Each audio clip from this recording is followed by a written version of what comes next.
What's up team, what's up everybody, bienvenue dans cette nouvelle session une fois de plus de Millionaires Fortunes Education, Josh ici. Et voilà, aujourd'hui vendredi le 2 décembre, on va littéralement voir les paires, toutes les paires qui ont bougé bien sûr le long de la semaine, les paires qui nous ont donné des différents trades. Ça a été plutôt une bonne semaine, ok, de trade. La majeure partie des positions prises, they played out. Okay? Ces positions nous ont donné suffisamment de profit. Donc, c'était plutôt une bonne semaine. Et en passant, si vous n'avez pas encore souscrit sur notre chaîne, n'hésitez pas, souscrivez sur cette chaîne pour tout le temps être updated. Tout le temps être notifié à chaque fois qu'il y a une nouvelle vidéo mise en ligne. OK? Voilà.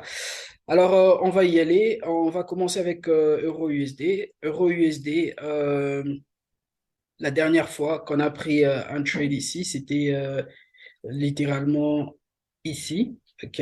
Le prix avait créé cette petite correction. OK? Et voilà. Le prix nous avait donné cette petite correction et on avait anticipé ce mouvement baissier. Et il nous avait donné près de 100 pips en profit, entre 90 à 100 pips en profit, ok? Parce que notre trade était quelque part là. Et juste après, le prix la reverse, comme vous le voyez, c'est un mouvement plutôt agressif haussier. Alors, avec Euro-USD, on va attendre, voir ce que le prix sera en train de faire ici. Il y a des fortes chances qu'il continue à la hausse. OK? Donc, s'il nous donne une correction à ce niveau, là, je suis sur le H4. S'il nous donne une correction, ça veut dire que le prix va continuer, bien sûr, à la hausse. OK? Donc, voilà, Euro-USD. GBP USD, on a eu ce mouvement impulsif haussier. OK? Et on est littéralement en train d'avoir une correction à ce niveau. Alors, une chose qu'aujourd'hui, on ne va pas trop se focaliser sur les paires avec le dollar parce qu'il y a le NFP aujourd'hui. Chaque premier vendredi du mois, nous avons le NFP, OK? Donc, on ne va pas trop se focaliser sur les paires avec USD parce que euh, le marché sera plutôt volatile et voilà. Donc, mais en soi, GBP USD, on a eu ce mouvement impulsif haussier, ok? On est en train d'avoir maintenant cette correction, ok? Donc, on va voir comment ça va se développer après le NFP, après cette annonce qu'on appelle NFP.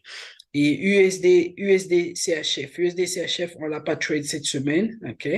Parce qu'on anticipait que ce mouvement allait venir finir là, ok? Dans cette zone. Et bien sûr, on allait anticiper une vente, mais le prix n'est pas venu jusque-là.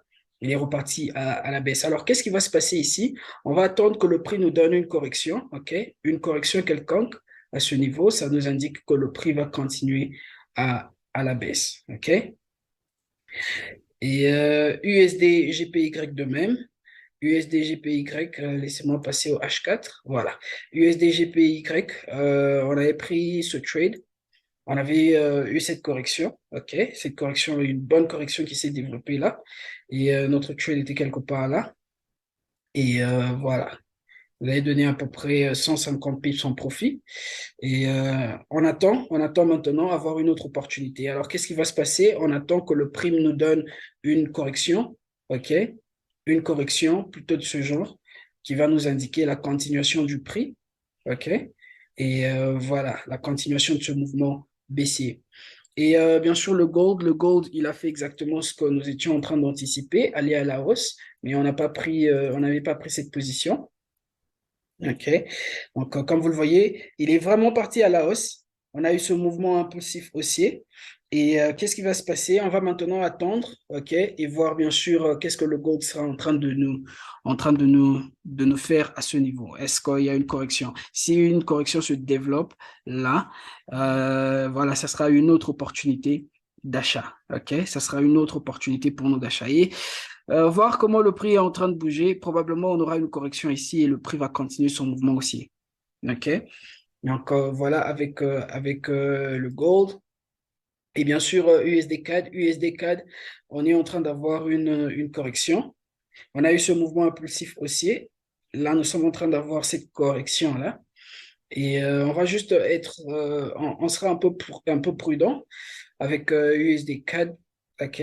Il est fort probable que le prix revienne jusque-là. OK. Et voilà. Alors, si le prix nous donne un nouveau haut dans cette correction, qu'est-ce qui va se passer? Voilà, nous allons anticiper une vente. OK. Une vente. Notre profit sera quelque part là. OK. Pourquoi je ne veux pas prendre un grand profit? Parce que le prix est quasiment presque au bas de cette structure, hein. Donc, voilà. Voilà, avec USD CAD. Et puis, Odd GPY, Odd GPY, il nous a donné littéralement un bon trade. Alors, qu'est-ce qui s'est passé? On a eu ce mouvement impulsif baissier et on a attendu que le prix vienne retester cette zone-là. Et comme vous le voyez, le prix a retesté la zone et c'est parti à la baisse littéralement. Ok. Donc, c'était littéralement un très, très bon trade pour nous. Nous étions rentrés avec certains de nos étudiants, nous étions rentrés dans ce trade. Qu'est-ce qui va se passer avec OJPY? On va attendre à avoir une autre correction. Si nous avons une correction à ce niveau, le prix va continuer, bien sûr, son mouvement baissier. Une correction quelconque, paf, nous avons une bonne opportunité, OK? Euh, quoi encore? Euh, je pense que la dernière paire, c'était NZD-GPY. Voilà, NZD-GPY. NZD-GPY, il a play out exactement comme on l'avait anticipé. Alors, ici, qu'est-ce qui va se passer? Nous allons attendre. On a ce mouvement impulsif baissier. Attendons maintenant qu'on ait une correction plutôt claire, OK? Une correction quelconque à ce niveau. Ça va nous donner quoi? Ça va nous donner la continuation du mouvement baissier. Comme vous le voyez, il y a des fortes chances que le NZD GPY continue ce mouvement baissier, OK? Donc, une correction quelconque à ce niveau, bien sûr, ça va nous donner une opportunité de vente. Alors, voilà, quelques paires, ok, et littéralement certaines paires qui ont bougé, ok, et d'autres qui n'ont pas encore bougé. Celles qui n'ont pas bougé, bien sûr, on va les reprendre la semaine qui va commencer. Donc le lundi, rassurez-vous d'être avec nous le lundi à la même heure, à 12 heures. Pour une autre mise à jour. Alors, quant à moi, je nous dis à tous merci encore une fois. Que Dieu nous bénisse. N'oubliez pas de souscrire sur notre chaîne et je nous donne tous rendez-vous le lundi à 12 heures. Cheers and bye.